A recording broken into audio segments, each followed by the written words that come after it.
Hey there, Steve here. Hope you're doing well. In this video, I want to teach you a few simple exercises for non-dominant hand tapping. So this is going to be your right hand if you're a right-handed guitarist, and your left hand if you're a left-handed guitarist. And this is a follow-up video to my dominant hand tapping video I did earlier this month. So I'll throw a link down below if you want to go and check that one out first. For this lesson, we're going to be solely focusing on our non-dominant hand. And these exercises are aimed at beginners, but what I mean by beginners is in the sense that you've already got the basics down of guitar, but you're quite new to the idea of doing two-handed tapping. So these exercises are geared at giving you something to start practicing to actually get into the technique and start developing the technique. So I hope you enjoy them, and let me know how you get on below. So a few pointers is to try and find a comfortable position as you're going to be tapping like this. And I like to put my thumb, hook it on the neck here, but you can't always do that when you're tapping certain shapes. But try and do the best you can, and careful not to strain your wrist too much. So try and find the optimal position where you feel comfortable doing this, and take things slowly, of course. So I find if I approach tapping like this, with my hands more like pointing up the fretboard like this, it's more comfortable than, if I'm arching over to tap like that. It doesn't really feel that comfortable, but sometimes I do need to wobble the old arm around here to try and find the most comfortable position, so I recommend that first.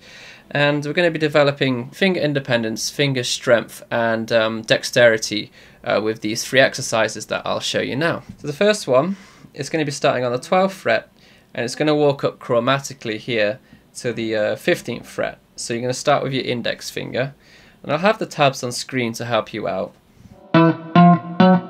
So first I want you to tap like that to try and get the dynamics of each tap with each finger as even as possible. So it's not one's louder than the other. You can use your left hand here, sorry I should say, as your index finger as a mute to stop the string ringing like that. And then you can work your way up all the strings.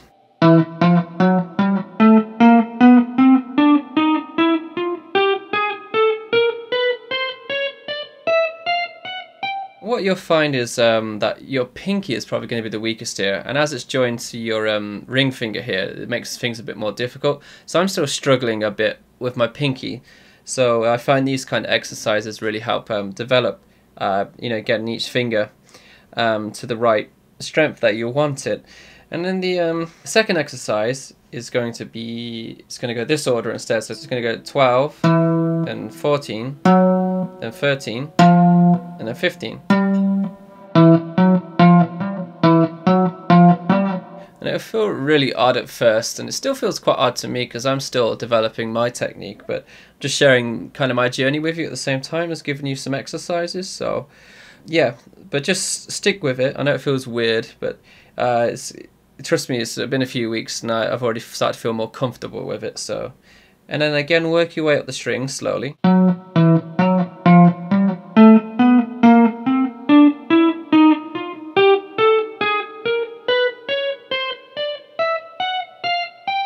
Yeah, just like that. And I recommend using a metronome as well, so you're getting the right what do you call it, the right spacing of the notes to the beat. You don't want to be like obviously dragging too much on one or skipping over notes. And then the last exercise, it goes 12, 15, 13, 14. So it goes 12, 15, 13, sorry, and then 14.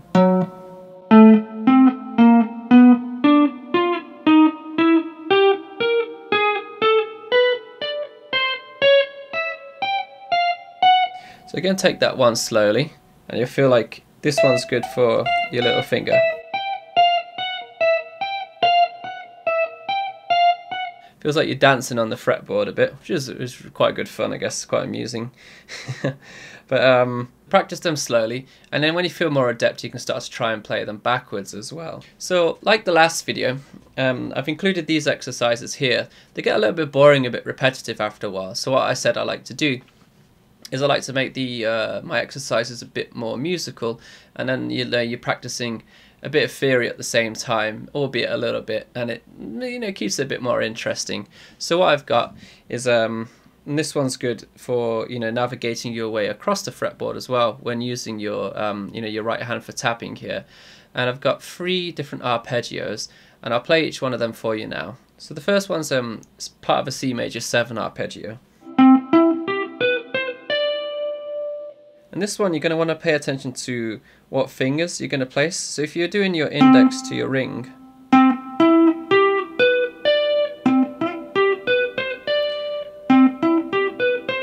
you find this bit, you'll find this bit here.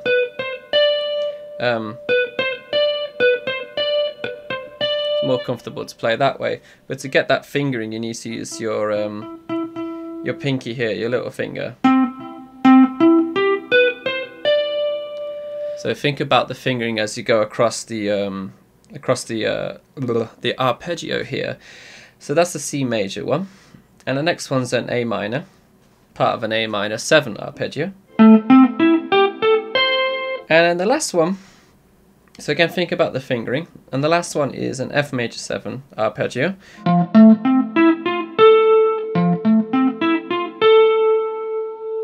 And then when you combine the 3,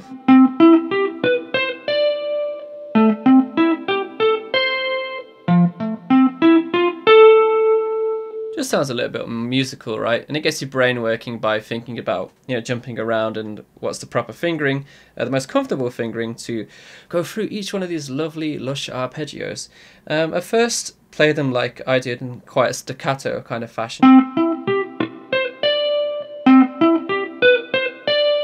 When you get more comfortable, try to play them a bit more smoothly, a bit more legato style.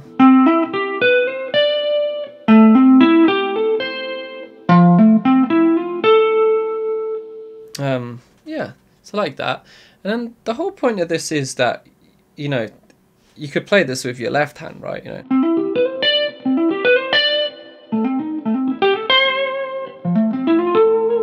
And, it sounds 10 times better.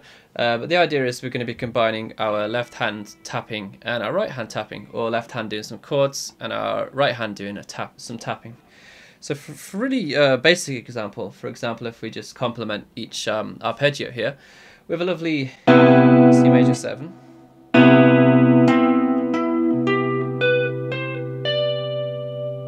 to A minor 7,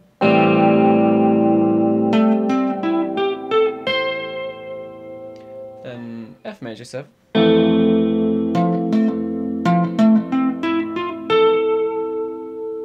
so you get the idea, right?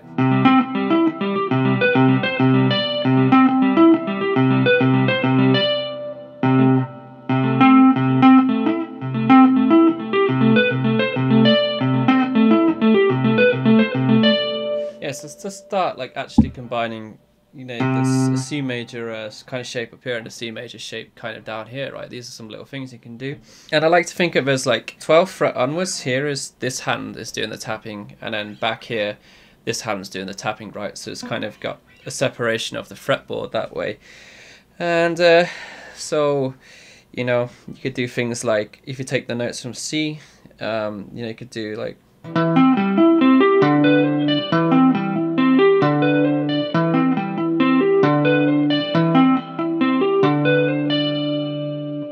kind of thing. And then I had fun doing two-hand tapping, tapping notes at the same time, which kind of starts to boggle your mind quite a bit, and making some kind of harmonies.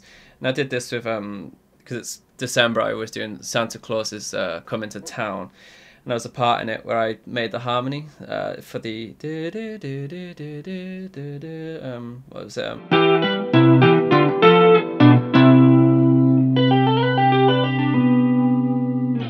So that was fun, trying to do the tapping at the same time. And then I started to try and, what I'm doing at the moment is branching into, you can start to do polyrhythms. So this hand's doing a certain rhythm, so this could be doing a straighter rhythm, then this hand could be doing, triplets, for example. So that's it for this video.